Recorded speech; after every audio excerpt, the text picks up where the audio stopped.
forgotten. We were just reminded by that little voice of the recording. So thank you, Lauren. In case anybody missed that, the recording will be available on the New Jersey Bike and Walk Coalition's YouTube channel. Lauren will drop that in the chat. The chat box is enabled. Please use it for general commenting and chatting amongst yourselves, but please also note that the chat will be saved and it will include any direct messages. This is a webinar, so your video and your audio is disabled. If you do have any questions, please use the Q&A box. After the presentation, we will definitely take Q&A. We will only be fielding questions from the Q&A box. So please be sure to submit your questions there. So without further delay, I would like to introduce our first speaker tonight, Senator Teresa Ruiz.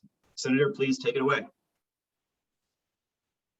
Wow, I thought I was second on the roster. Good evening, everyone, and welcome to another meeting of this, what will be, because we have to claim it, right? Even though we're not quite there, what will be an extraordinary asset, not only for our neighborhoods, for many of us who represent different quarters here in the Great Garden State, but a true asset to the state of New Jersey when we think about such an area like Essex County that is pretty much an urban county for all intents and purposes, and our ability to restore or to create new open spaces is limited. And we are faced right now at a critical juncture to really take a space that for many of us growing up blocks away from an abandoned railroad line that perhaps some of us heard run every now and again when we were growing up in the city of Newark. And then we saw it just really fast forward into an area where negative activity was occurring, overgrowth, really corporate greed to some extent in some circumstances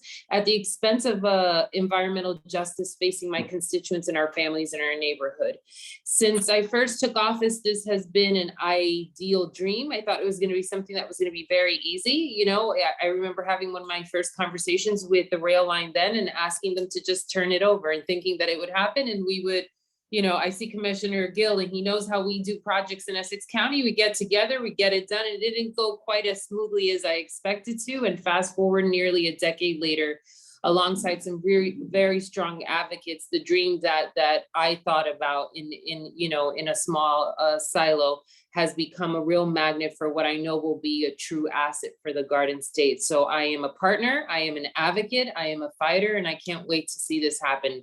That area for me also represents an opportunity to create a variable for economic development. So early on, because I think at some point these two projects could interweave, was that if in fact we could not preserve it for rails and trails on, how could we coordinate an extension of the light rail in that space? And so we do know that there are conversations happening from New Jersey Transit on that end, but one wouldn't preclude the other. It would be something that would work cohesively and connectively when we get this project done. So I think we're getting to a good space. It's about advocacy. It's about making sure that we engage every single person who has the power of the pen to sign the check so we get the funding to get this piece of property and turn it into the field of our dreams. Thank you.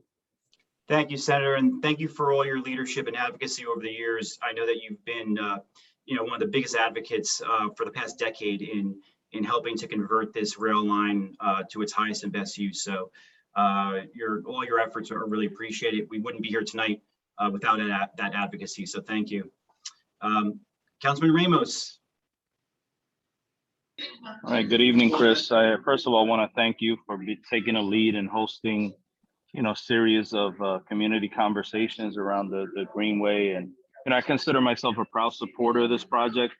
I, along with Councilman Quintana, sponsored a city council resolution in support of this.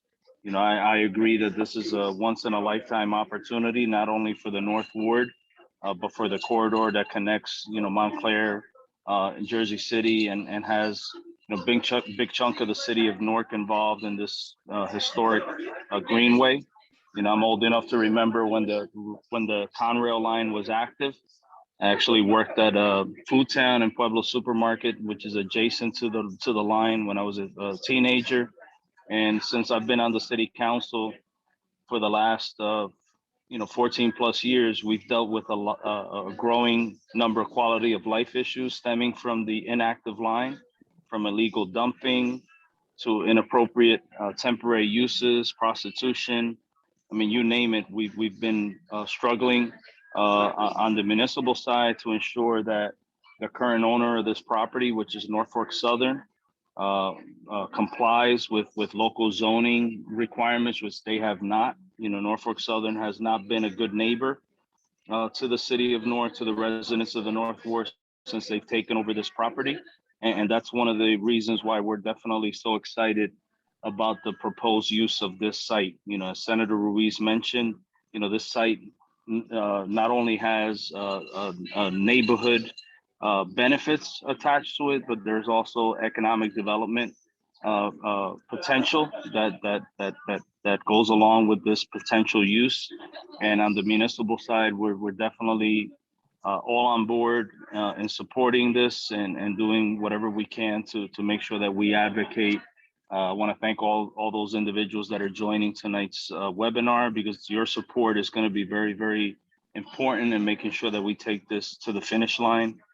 And I want to acknowledge all the elected officials that are on this call, from county commissioners to municipal members, and of course, Senator Ruiz, who's a partner with me on a lot of the major issues surrounding this line. And you know, this 135-acre linear park is a very unique opportunity for us to transform the area, but most importantly, bring a project that from a regional standpoint, you know, presents us with a very historic opportunity. And I'm hopeful that we're in a position where we could take advantage of this. So, you know, to Chris, to all the advocates, I just want to say thank you for your tireless work. And, you know, let's take this to the finish line. So thank you. Thank you, Councilman, and thank you also for all your efforts. I know that yourself and Senator Ruiz, you guys have both over the last decade have been really focused on that rail line. You've been holding us to a higher standard, holding those stakeholders to a higher standard. I can remember being out there with you and your staff, keeping an eye on things, making sure the grass got cut, making sure we treated all those quality of life issues. Without a doubt, you know, you kept the standard high, and so that's a big reason for why we're here tonight. So thank you, sir. Councilman Quintana. Good evening, Chris, and you know, everything has been said. You know, for almost 30 years, my house on Bel Air Place is that I saw property that I've kept for a long time with my children. My children still live at 87 Bel Air Place, where the weeds, the appreciation of property and the value of property is depreciated because of this eyesore. For the people who are on these properties, these are eyesores that depreciate your properties.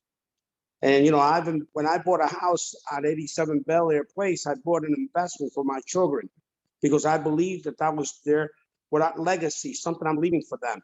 But then you see the weeds, the school is there, the weeds, trying to keep it up. It's just difficult. And I remember when Senator Teresa Ruiz and Councilman Ramos, and together with Congressman Abio Series and yourself, did a tour. And again, there's so many things to be said, but this cannot continue being an eyesore. This has to be something that we all can have a jewel, that people can come back and walk through our neighborhoods. You can't walk through these weeds that are 12 feet tall, and you know, it's dangerous. Again, we need something to happen, and I think this is the way to go. And I thank the champions, Senator Teresa Ruiz and Councilman Ramos, yourself, and everybody who's a stockholder who has a stocks in this. We are all in this together. So I just want to say, look, I'm here to listen, and I want to say thank you. And to all the people who are in advocacies of this to happen, I say, listen, we're ready. And I thank everyone who's been, especially Senator Ruiz and Councilman Ramos, for your direction, with you, Chris, and your partners. Thank you so much. Thank you, Councilman. And I just want to underscore Councilman Quintana and Councilman Ramos, when we really needed the advocacy and support a few weeks ago, they stepped up and said, hey, what can we do locally to to make sure that our voices are heard. And as Councilman Ramos had pointed out, they got together and they were able to put together a resolution that I think sent the message loud and clear. And so we really appreciate their leadership in that. So thank you both very much for that. Essex County Commissioner Robert Mercado. Thank you and good evening to everyone, to my fellow panelists and to everyone watching. I am so happy to be here tonight in support of the Greenway, the Essex-Hudson Greenway. Before I go on, first let me thank the sponsors of this evening's event, North Ward Center, the North Ward Councilman Anibal Ramos, the Mount Prospect Partnership, Chris Bernardo, thank you for the invite, the Forest Hill Community Association, and especially the Open Space Institute and New Jersey Bike and Walk Coalition. You've been spearheading this initiative, and I am so excited to be on board with everyone. This Essex-Hudson Greenway, again, is this once in a lifetime opportunity for Newark and the surrounding community is exactly what it is. It's a once in a lifetime opportunity, and the opportunity is now. 8 miles, 135 acres, 8 municipalities. This is a linear park that is a dream for us that we've been envisioning for a very long time. I'm born and raised right here in the North Ward, and I can tell you I remember when that railway was active. We played as kids along the railroads. But over the years, over the decades, you've seen the neglect of that railroad and the impact that it has had on our North Ward community. It's been devastating. The quality of life issues, so the councilman has eloquently expressed the years of debris that has accumulated, the dumping, it's been going on. And I have to thank our dear senator, because she has been in the forefront. Prior to me being in elected office, she's been in the forefront of this issue of getting that strip cleaned up. She had so many ideas for a very long time, even probably before this open space greenway. She has imagined it to repurpose it for so many. And now we have a school right alongside that corridor. It sits right there, and the kids, it's not safe for the kids, it's not clean, and we definitely have to do something about that. But this opportunity to expand the green space and recreational spaces for our kids is invaluable. It's going to provide new transportation options to residents. The impact is going to be so great from an environmental standpoint, where we can begin to see green space open throughout the corridor, the economic impact that it's going to have, promoting new businesses around that corridor, the community connections. Each of the municipalities will become closer by way of this project. And most importantly, it's the quality of life that it's going to bring to the residents. This project is going to have an impact for generations to come. So I am here wholeheartedly in support of this green Essex-Hudson Green Space Project and endorse it. And if anything I can do on my end is we are here to support. And I would just say our board passed several resolutions in support of the Greenway in 2017 and then again in 2020. And the resolutions were introduced by my colleague, former president, and a longtime advocate of the Greenway, Commissioner Brendan Gill, whom you will hear from in a minute. So again, on behalf of my colleagues on the board, we support this project, and let's move. It's time to move to the next level. So thank you very much, everyone, for listening. Thank you to my panelists for all of their efforts and all the organizations in support of this initiative. Thank you very much. Thank you, Commissioner, and thank you for all your work over the last several years and lending your voice to this project. It's great to have you on board, and it's great to work with you as a partner. Thank you. Commissioner Gill. Thank you, Chris. Again, and I will try to be brief so we can get to the heart of the presentation. But first of all, thank you, Commissioner Mercado, for that acknowledgement. Of course, to Senator Ruiz, to Councilman Ramos, Councilman Quintana, all of to Father Graff, to all of the participants who are here tonight and advocates. Thank you. And Commissioner Mercado, I think, summed it up very well. This project is I think larger and bigger than just any one individual or any one group. It has an opportunity, I believe, to be a transformational project. It was first brought to my attention over a decade ago under a different name. I think it's gone through like 3-4 different names over the last decade. But the goal of the project itself remains the same, which is to bring communities together in our county to help promote a healthy and sustainable way of life, to repurpose a line and a rail line that absolutely needs attention, and ultimately to also included in all of that, promote economic development. So you'll hear from from the experts tonight about why this project, I think, is one of the best projects that we could support, both as elected officials, as advocates, and as community members. But in particular, before we get to that, I did want to thank again the senator and the council members who are here tonight, because this project, as those of us who have been working on it for some time, has gone through some different reiterations in the last year, and it's been on life support a couple of times. And without their efforts, we would not be as close as we are to getting this done. I do really truly believe that this is a transformational project that will affect not only our county but our region in a positive way for generations to come. So again, from the bottom of my heart, thank you to each and every one of you for what you have done to bring us to this point. And with that, I'll turn it back over to you, Chris, so we can get to the experts, so they can hear, so all those folks who have joined tonight. So I see we have over 55, almost 60 plus people who are out there who want to hear more about this project. Can hear from Deborah and Deanie and all the folks who have done so much, in their advocacy to get us here. So thank you for having me. And again, thank you to everyone who's been a supporter and for what you're doing each and every day. Thank you, Commissioner, and thank you for all of your leadership over the last year and then beyond. We know the work that you've put in this year and in working with our partners, and we really appreciate all your advocacy and leadership. We have 2 more guests tonight. We just want to give them an opportunity to introduce themselves and speak briefly. Dan Zanella from the Farso Community Association. Sure. Thank you so much, Chris, and thank you everyone for having us and having us involved in this.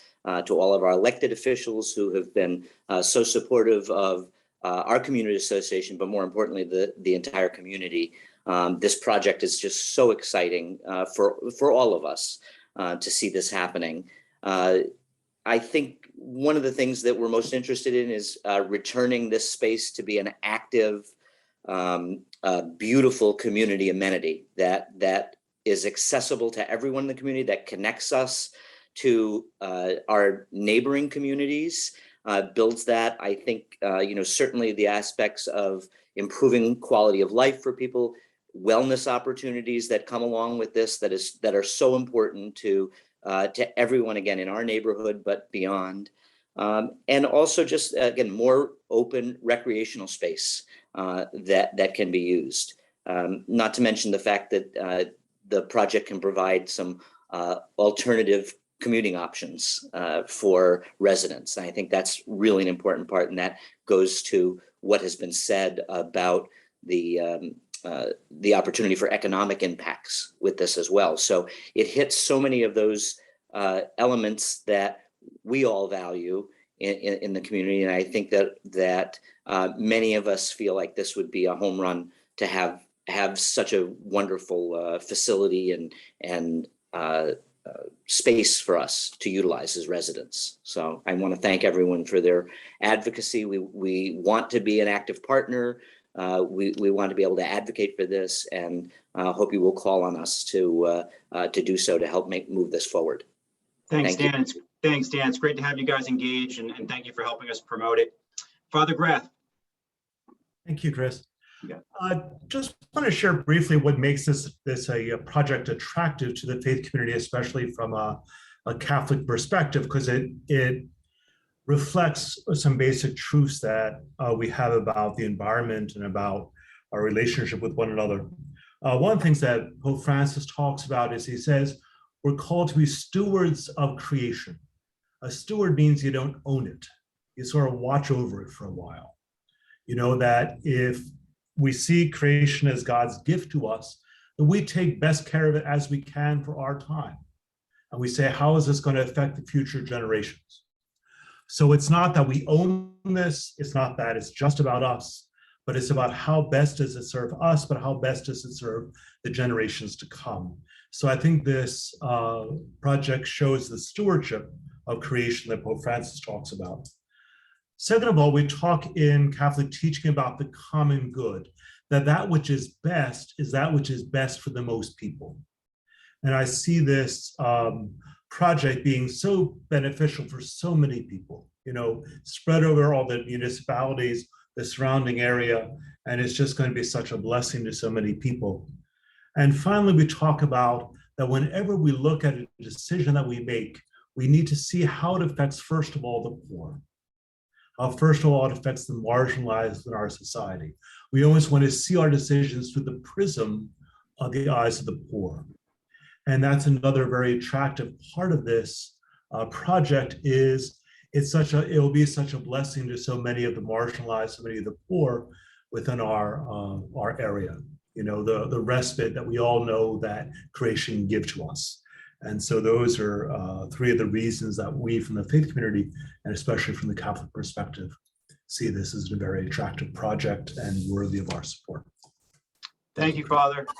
Thank you, Father, and thank you for lending your voice to this tonight and for being a partner. We're really happy to have the Archdiocese engaged here. So thank you so much for your leadership. So, okay.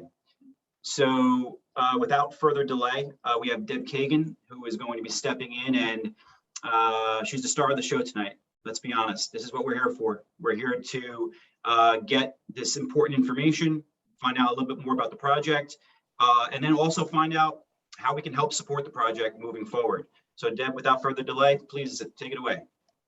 Yes, and I just want to take a moment also to thank all the esteemed panelists for joining us tonight.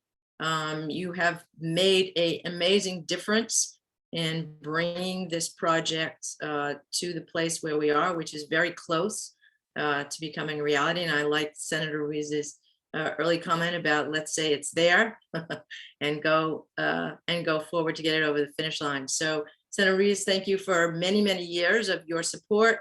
Commissioner Mercado and Brendan Gill, who's been a great champion of this project.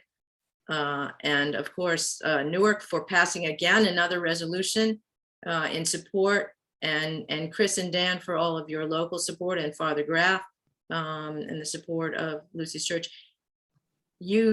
Again, I just want to reiterate what Commissioner Gill said. It has made a tremendous difference, your support. It really has brought us to the point we're at today. So we're really excited to be able to have this open public meeting today for residents in Newark and the North Ward. I'm going to sort of walk us through some basic facts about the project, why we see, sort of go into a little bit more why we see this is a transformational project. And Deanie Lee from the Open Space Institute is going to join me for this and talk a little bit about the current status of the project, as OSI is the lead on the acquisition part of this. And then it will be open for questions. So all of you who have joined us for as panelists, thank you so much. If you're not able to stay, we understand. And if you're able to stay for the Q&A, that's great. And thank you all who have heard some of this presentation before for sitting through it again. We added a few new slides, so I hope we'll have some new information. So I'm gonna, and again, if you have questions during the presentation, just put them in the Q&A, and Lauren will be bringing those out from the Q&A later on for us to answer. So thank you all for coming in. I'm very glad we're doing this virtually tonight with all the rain.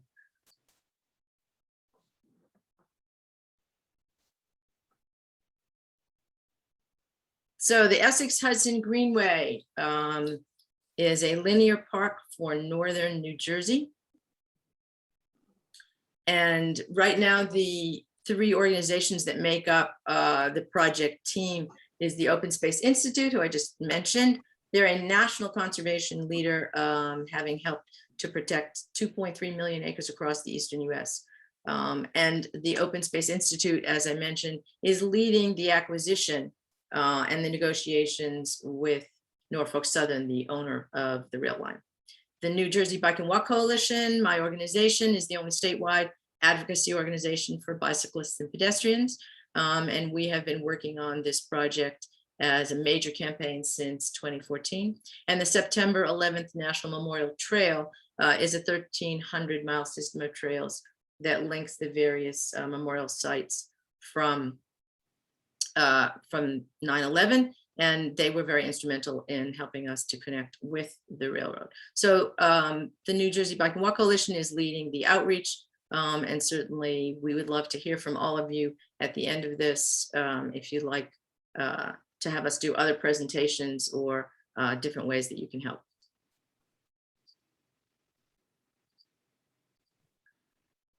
So as I mentioned, the New Jersey Bike and Walk Coalition has been galvanizing support across from different communities around the rail line, starting in really in 2014. But there were advocates that have been wanting this for decades, ever since the railroad stopped using this for both commercial rail and freight. And that's been literally for a couple decades almost. So at that time, during that time, the railroad, even though there were many people that had a dream for this, and Senator Ruiz mentioned this, wanting to do something with this space, the railroad for a long time was not interested in selling it. When we started to hear that there might be an interest in that, the Open Space Institute came on board to really negotiate with the railroad on a purchase price and a purchase and sale agreement, which was signed in 2020. And that particular agreement that we have in place now ends in January of 2022. So we now really have, at this moment, we're closer than we've ever been, really have a once in a lifetime opportunity to make the Greenway a reality. This is a map that shows the basic route. It goes through 8 towns, 2 counties. Depending on which place you start from, Jersey City to Montclair, it goes through. Oops. Sorry, everybody.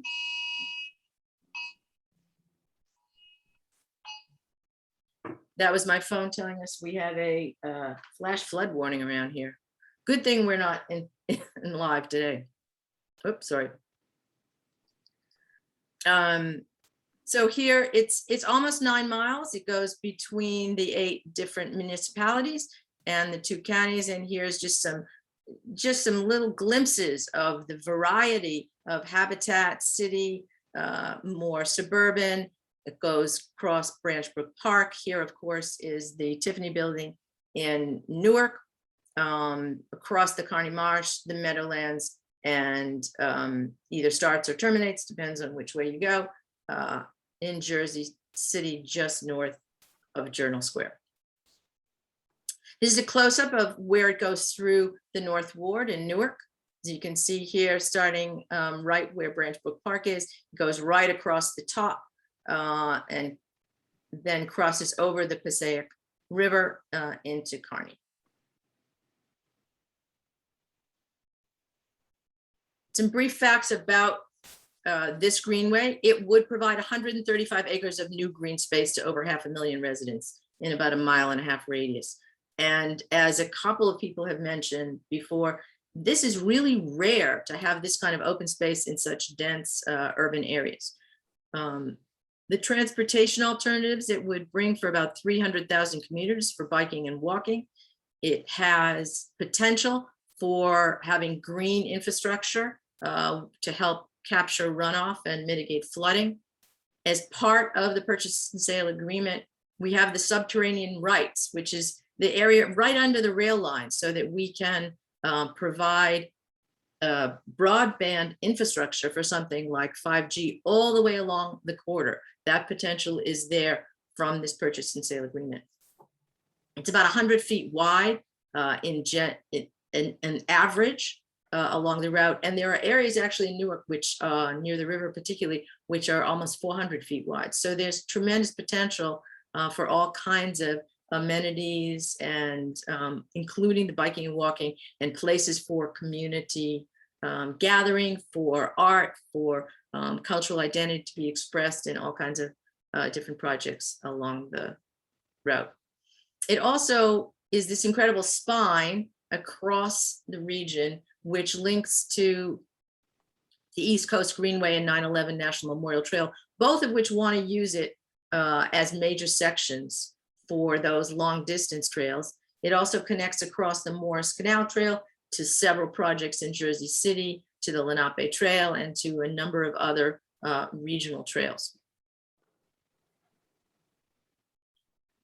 We talk about the Essex-Hudson Greenway as a transformative infrastructure project, and I want to talk a little bit about why we talk about it in that way. It's really aligning with the conversation about building back better right now, particularly during pandemic and COVID. We've started to talk a lot about what things are going to look like afterwards. How can we go back into building back better so that we have healthier and more sustainable, particularly transportation in our region, including having infrastructure for internet connectivity and for green infrastructure to prevent flooding. So in New Jersey alone, transportation makes up 41% of greenhouse gases in New Jersey. And the New Jersey Environmental Department has set a goal of reducing those greenhouse gas emissions by 80%. And given that there was just the UN report on climate change and the really importance of having us address reducing greenhouse gas emissions now, it is a critical thing that we need to do nationwide. And this is exactly the kind of infrastructure project that can address that.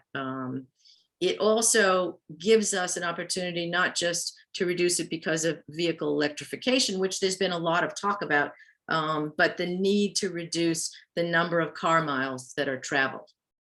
So to encourage people to get out of their cars, to take advantage of these other transportation ways, it is imperative to have safe and convenient walking and biking infrastructure. And that's exactly what this project brings to northern New Jersey.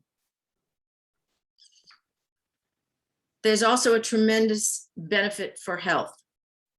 So Essex and Hudson, as we know, are two of the most densely populated counties in the country and have rare moments where we have access to new public open space. So that space has become so vital for us for not only our physical health, but our mental health. And this has really been highlighted by the need to get out and exercise, particularly during COVID. This, as you can see on the map on the left, this connects a number of different parks. It gives people access to other green spaces and also, of course, the connectivity across the many different communities. It also reduces air pollution through reducing the use of cars. And in New Jersey alone, this is a statistic from 2016, there were over 1,100 deaths from motor vehicle emissions alone. And it also gives us safe off-street walking and biking for our health, for our communities, for transportation and recreation. And again, in New Jersey, we have a very high traffic fatality rate, 487 this past year in 2020.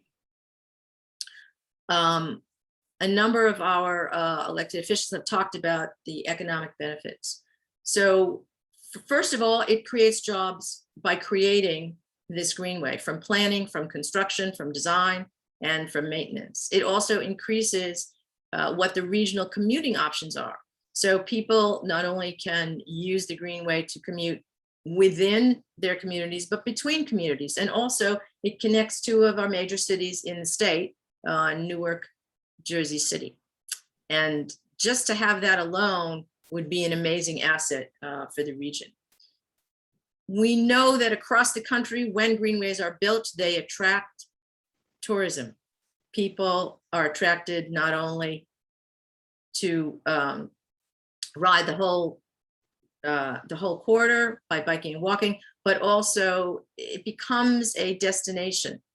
So bringing people into the area, of course, brings new dollars into local economy. And in New Jersey alone in 2019, the recreation tourism was a $12 billion industry. And as I mentioned before, we have the subterranean rights, so it increases our ability to have internet infrastructure, which of course is a tremendous asset for developing local economic businesses, for schools and for other hospitals and other parts of our community that could benefit from increased broadband.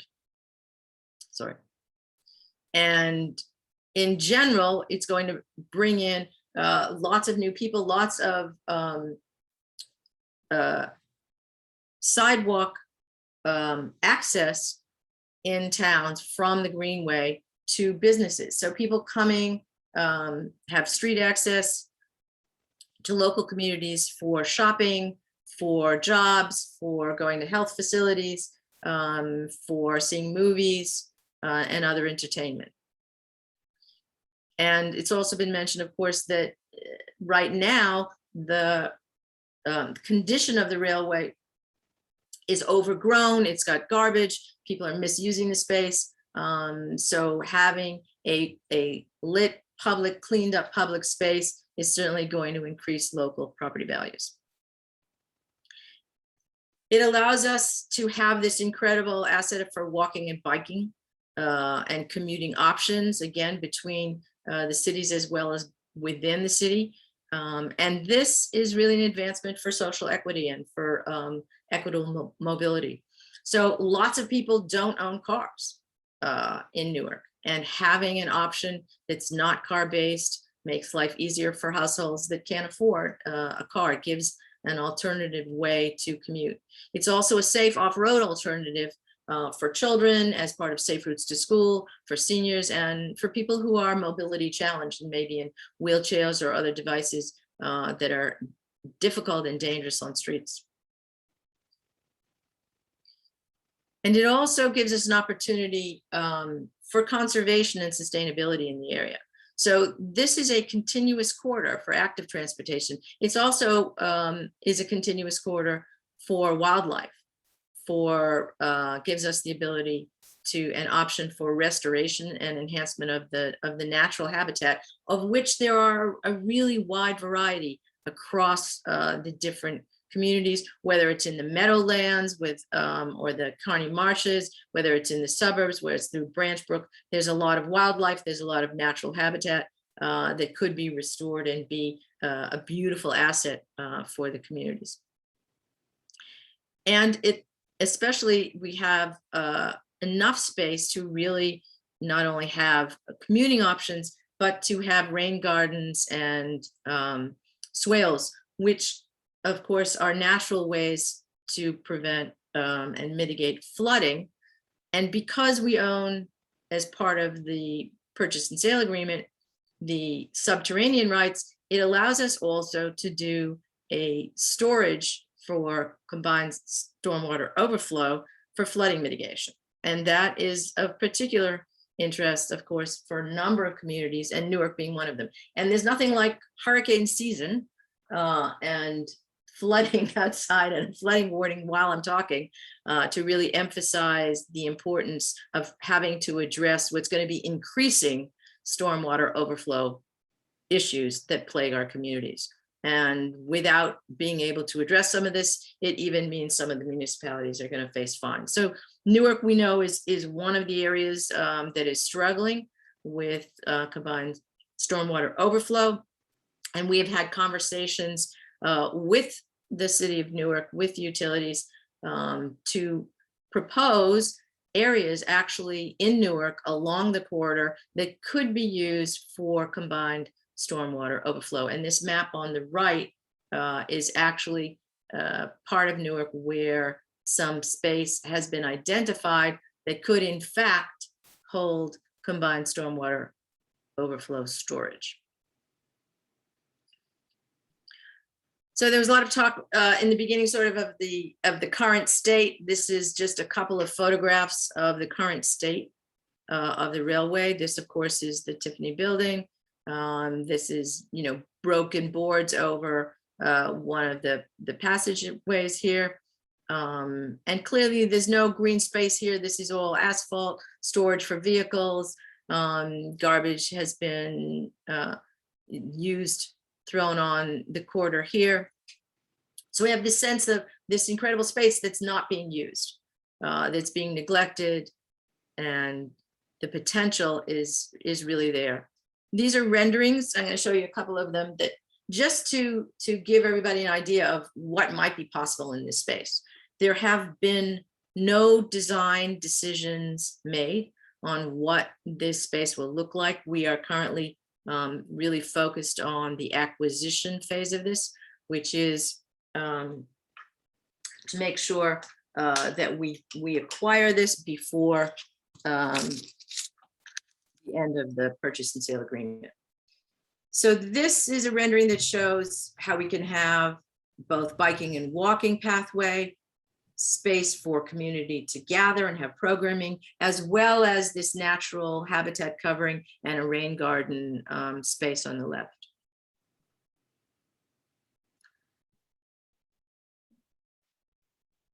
This is a view of what could be the bridge over the Passaic connecting Newark and Kearney. And again, you can see the possibilities for recreation as a place, a spot of destination, and also just the potential for incredible connectivity between the towns and cities. And this is another rendering. If anybody recognizes this, up near Mount Pleasant, in the background on the right, you can see the Tiffany Manor. So this is actually the space that we just showed you in the photograph before, where none of this was there. There were no trees, there was no natural habitat, there weren't people who wanted to come and play, children, there wasn't areas to walk and to gather. And this is what could be the potential for new public space, including trees for to help mitigate heat island effect, which we're all experiencing the increase in that this summer. And of course, there will continue to be an increase. So now I wanted to talk about the project status, and I'm going to have Deanie Lee, our colleague from the Open Space Institute, take over and tell us a little bit about the current status for the acquisition of the Greenway. Hi, everybody. Nice to see you all here tonight. So I'll pick up from where Deb started this presentation and just start by saying, you know, this has been years in the making. And when, in the moment when Norfolk Southern indicated that they were willing to sell, you know, there's a moment, it's one thing to say you're willing to sell, it's another to really sit down and hammer out at what terms you're willing to sell it and for how much and for how long and all that. And so in that moment, OSI was able to step in and make an agreement with Norfolk Southern to put it under agreement for 2 years. And that time period started last January. So we're now, you know, the clock is ticking now, you know, on that two-year purchase and sale agreement. So during the time of that agreement, Norfolk Southern filed for abandonment and got abandonment on the line. So they are now free to sell it. They're free to sell it to us under the purchase and sale agreement. And if we don't do that, then if we don't do it, then they are free to sell it, you know, on the private market. So we have undergone all sorts of due diligence. We've ordered, you know, surveys, environmental review, those kinds of things, title. All the towns along the line have passed general resolutions of support.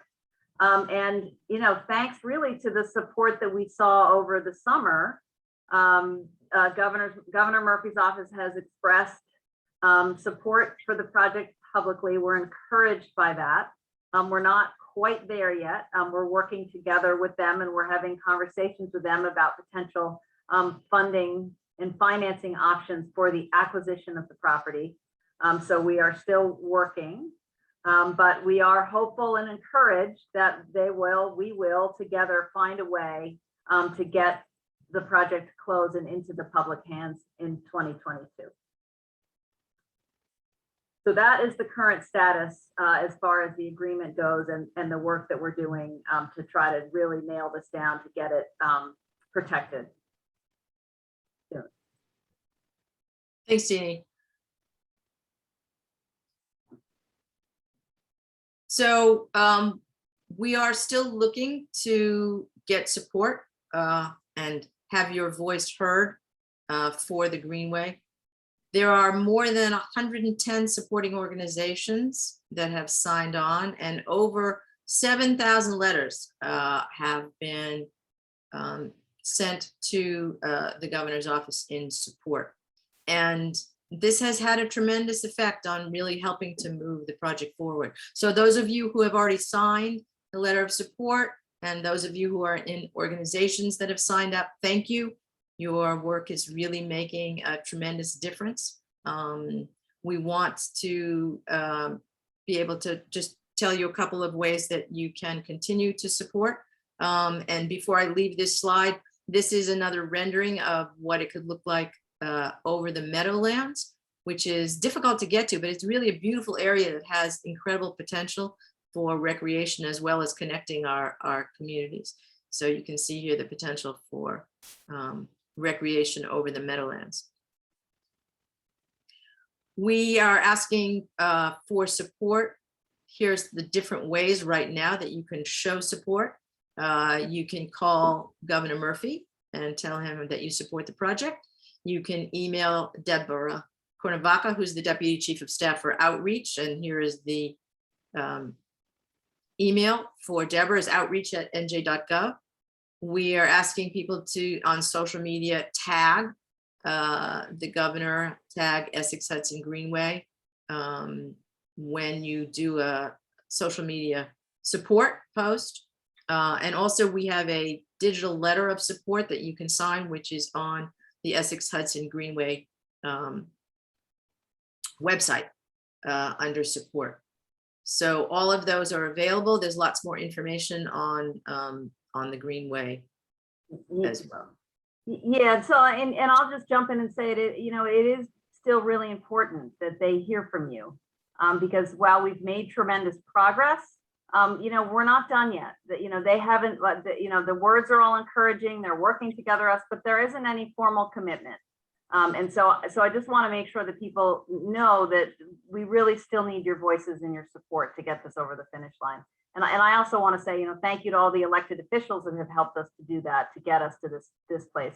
Senator Ruiz, Brendan Gill, everyone has just been tremendously supportive of it. But we still need to hear all of your voices and really push it through. Right. And we also want to hear your voices because we know that this will be needed even after acquisition. So there's a whole other phase for design and planning that it's really important for community members' voices to be heard on what you actually want to happen in this space. As we've said, none of the decisions have been made for design. So it's a really critical time to get involved, to show your support and to be involved in the next phases of this as we finally get this over the finish line for acquisition and start planning what this will look like. You can become a supporting organization. There's an easy to fill out form on the Essex-Hudson Greenway. By the way, just it is .org. If anybody saw the last one, it said .com, but it is .org. There's a list of supporters. There are over 110 there. And this is a short list right now of some of the organizations from Newark who are currently signed up as supporting organizations. So you can go to this website, you can fill out the form easily and become, oops, sorry.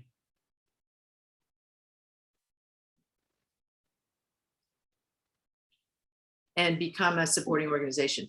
Here's the website for the Essex-Hudson Greenway.org. My email, if anybody wants to contact me with any questions after this, Lauren Rushing, who is our community and communications engagement manager, here's her email, and Nieves Pimienta, who is our bilingual community manager for the project. We would love to work with anybody who would like to organize a presentation for your organization or group or other neighborhood. Please be in contact with us if you'd like to do that. This is a really important time for us to continue the outreach and really reach as many people as possible to show support for the project. So now I'm going to turn this back over. Thank you so much for sitting through all that. And Lauren, if you want to just take a look and see what we have for questions or comments. All right, great. Thank you, Deb and Deanie as well for that wonderful presentation. Lots of information there, and I hope that our audience of, let's see, almost 60 people now will be walking away from this feeling inspired to do their part to bring this project to fruition. So I do want to remind you at this time, if you have a question, please put it in the Q&A box and I'll be reading questions from there.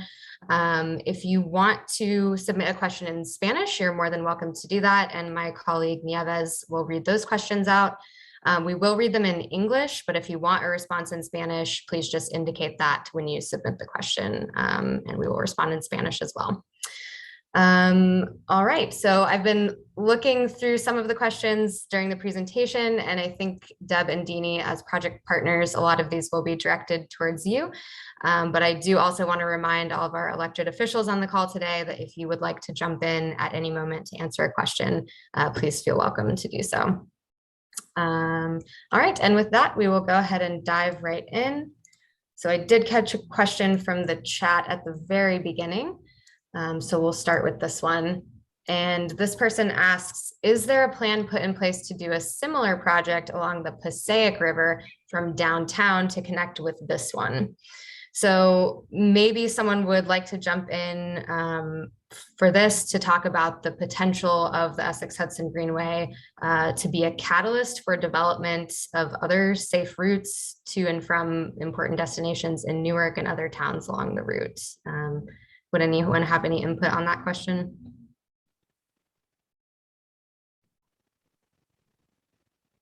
There's a plan or there's a discussion around a rail line that would connect Patterson to Newark by way of Passaic, Clifton, and Nutley. I don't know if that's the line that they're referring to, but there is a discussion right now, a planning discussion that the North Jersey Transportation Association is looking at that could potentially do that, which, yeah, it would cross over the Greenway, and it would be a very interesting connection. But that's all that's in the very early stages. But of course, if we can get the Greenway moving forward, it makes connector points like that more feasible and more possible. And I think it speaks to the overall regional discussion that we really need to be having right now about creating these opportunities for both pedestrian and for rail connections. I know Senator Ruiz was very much a supporter of that, and you know, took a lot of leadership early on in talking about those potential rail connections, which could have a huge impact on the region. But we really just need to kind of get this moving forward first.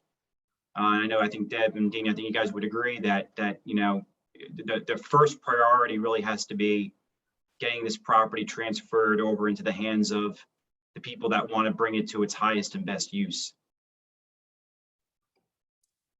Absolutely. Thank you, Chris. Does anyone else want to weigh in on that before we move on to the next question? I can just tell you that the New Jersey Bike and Walk Coalition has been talking about developing a North Jersey urban trail network for a couple of years, just the sort of a visionary discussion about that. And the line that you're talking about, Chris, is part of sort of that overall vision.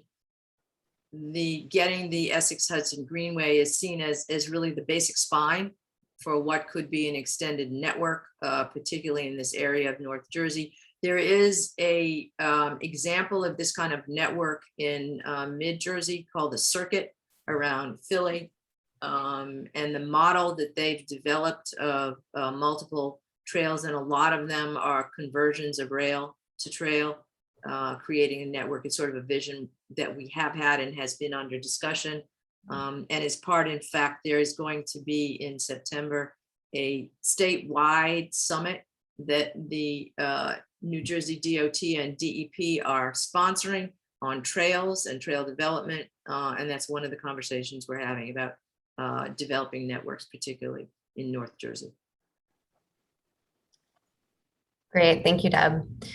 So there's another question from David, which is kind of along the same lines, so I'll ask it next. And he asks if there's any plans to hook this up to the Secaucus train terminal.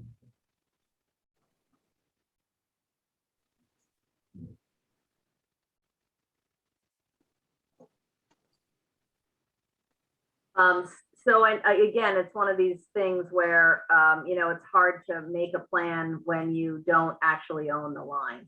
So, you know, I think that certainly it's a great idea. I think certainly the communities on the line would probably like it, but this is really, we're really talking here about the first step, right? Of trying to get this property, as Chris said, into the public hands, into, you know, away from Norfolk Southern and into the public domain so that it can be developed. And those kinds of ideas can be sort of fleshed out.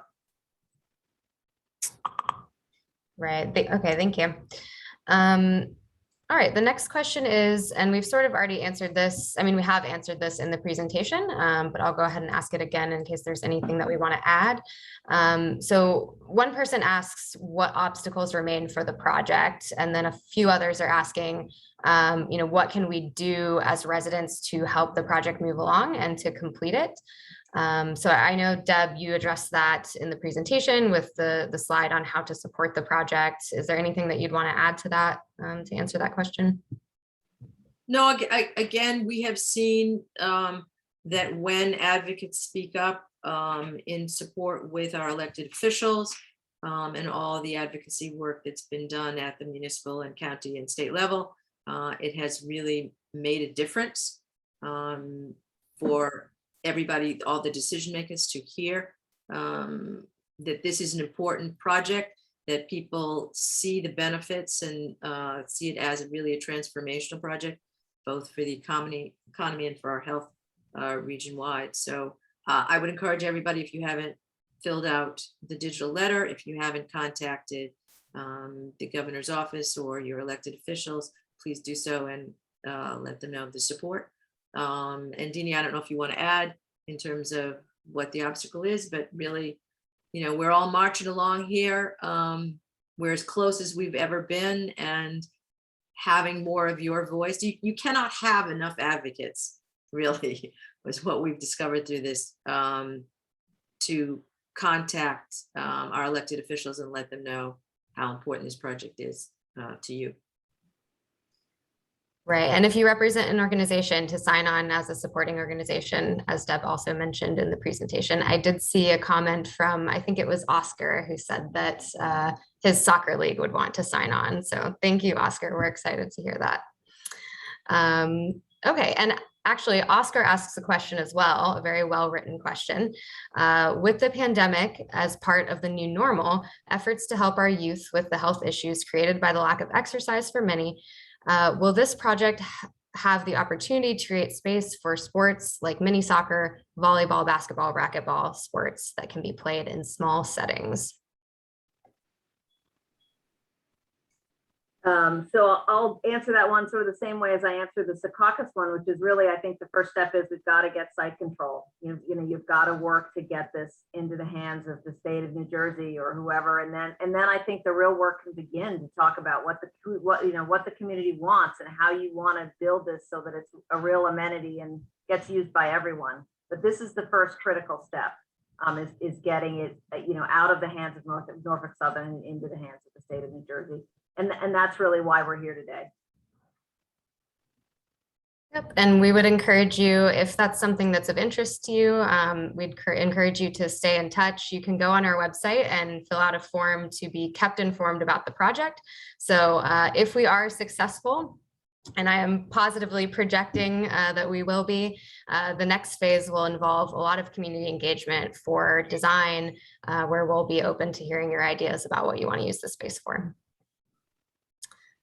All right, the next question is from Haley, and she asks a very important question, and that is, what is the plan for offsetting gentrification and protecting communities that currently exist along the proposed Greenway? So would someone want to step in and discuss our current efforts in that context?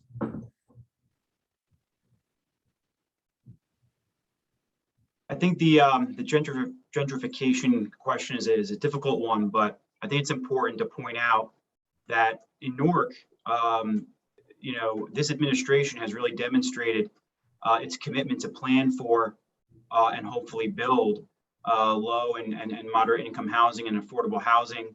Mayor Baraka has already, you know, set a goal of building close to 6,000 units by 2026. We have the land bank that's in play. And so the administration has certainly, I think, demonstrated its commitment to finding those opportunities.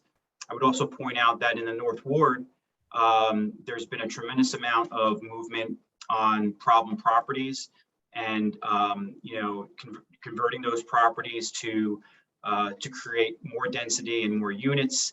In general, when you have more available units for living in, it, you know, serves as a governor for pricing, and you know, when you have greater supply, it typically you know, balances out the cost for housing. So I think we have a lot of positive things in Newark, you know, relative to other places.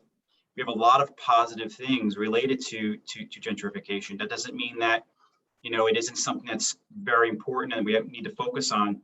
I think you've got a team of elected officials here that are committed to finding those opportunities, and they're gonna hold everybody to a standard that I think this neighborhood and this community will be pretty pleased with. But I think we've got a lot of positive things happening in Newark related to keeping housing affordable.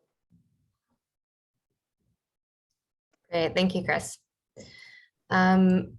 David asks, for this type of project, aren't the subterranean rights normally a given, or is that something that does not normally come along with this type of purchase? It's not, every real estate transaction is different. I'll just put it to you that way. So in this case, we are able to, you know, it is part of our purchase to buy everything. It's not always the case when you buy rail lines. This is also a very unique, not very unique, but is especially a good acquisition because it's of a fee simple, it's a fee simple transaction. So it's the whole thing. It's not just an easement. Norfolk Southern owns everything from the, you know, the ground up. And so that makes it an especially appealing transaction. Okay, thank you. Another person asks, have the Hackensack Riverkeeper and the Passaic River Director been involved? So the Hackensack River Keepers are a supporting organization. The leaders of that organization have been very active in supporting this project. And in fact, they've written about it in their newsletters, did a great article about it fairly recently. So they've been very active in supporting it, and we're happy to have them on as supporting organizations. They were one of the early supporting organizations of the project, and they've been for this project for quite a while, before even this most recent period. So. Great. And this will be another one for you, Deb. So Stephen asks, is NJBWC positioned and willing to support other bike and pedestrian infrastructure projects outside of the Essex-Hudson Greenway? I think that should be an easy one to answer. The answer is yes. We are currently in conversations with the Northern Valley group, and there's also a group in Union of advocates that have been in conversations with us. They have projects that they're trying to get off the ground. And again, we see the coalition as playing a good leadership role in developing out this network that I'm talking about for Northern New Jersey. So the answer is yes. If you are involved in a project and you'd like to talk to us about working with us or helping, I'd be more than happy to talk to you about it. Thank you.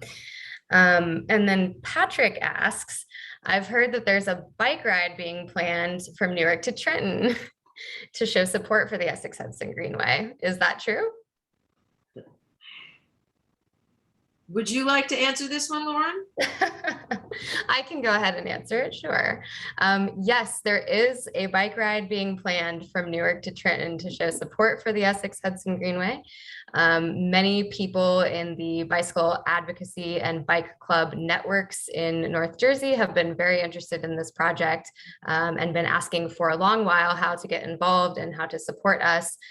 So with the help of Patrick Conlon from Bike JC, the Newark Community Cycling Center, they are leading a ride to Trenton on September 26th.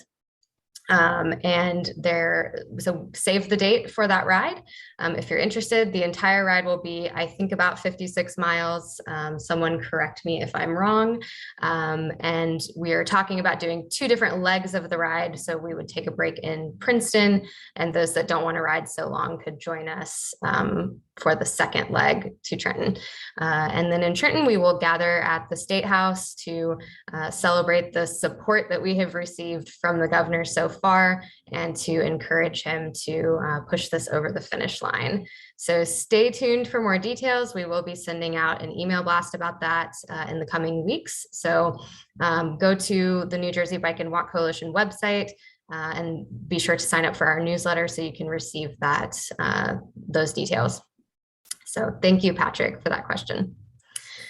And with that, we reached the end of the questions. So we are at 8:15. I want to be respectful of everyone's time. So I think we will close out here. I do want to read out one last thing. There were some things that I caught in the chat earlier. And since these meetings are a lot about introducing people to the project and updating everyone on the status, but they're also about hearing from the community and getting some feedback. So I would like to read out at least one comment that I thought was encouraging. So Tom says, I'm a cyclist and I'm the husband of a cyclist and the father of little cyclists in Jersey City. I just want to share my support and enthusiasm for this project. It's amazing to me that we don't have a safe way to bike between New Jersey's largest and coolest cities. I view the Greenway as a way to encourage active recreation in our urban core and to provide a resilient, environmentally friendly transportation option for our neighbors. We are so starved for public space in North Jersey, and this could help. There would also be economic benefits for businesses along and at the ends of the route. If we fail to get this built, it would seem unforgivable by future generations. Thanks to the advocates, volunteers, and leaders dedicating their time and working on this. Please put the rest of us to work and let's get this done. So I think that is a great summary. Thank you for your words of encouragement and appreciation. We have equipped you through this presentation with what you need to help us out and to help us get this project over the finish line. So if you have more questions from this point, feel free to email me or Deb.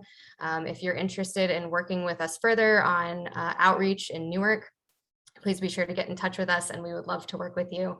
But with that, I think that's a great way to close out this meeting. So I will kick it back over to Chris for any closing comments. I'd just like to thank Chris and Dan and Councilman Ramos and all of the panelists who joined us tonight, Father Graff, Commissioner Mercado, Commissioner Gill, and of course, Senator Ruiz. Thank you so much for coming on. This was great. We really see this as the beginning of doing community outreach around Newark area. And we look forward to talking with you all again with any updates about the project. So thanks very much for joining us tonight. Thank you, Deb. And Deb, Lauren, Deanie, Nieves, thank you so much for all your hard work. We know what goes into this, and we really appreciate everything you guys have been doing for over a year now, close to 2 years, I guess, really, in putting these plans together and keeping us on track. Thank you to all of our elected officials. Your advocacy and support, it has just been amazing.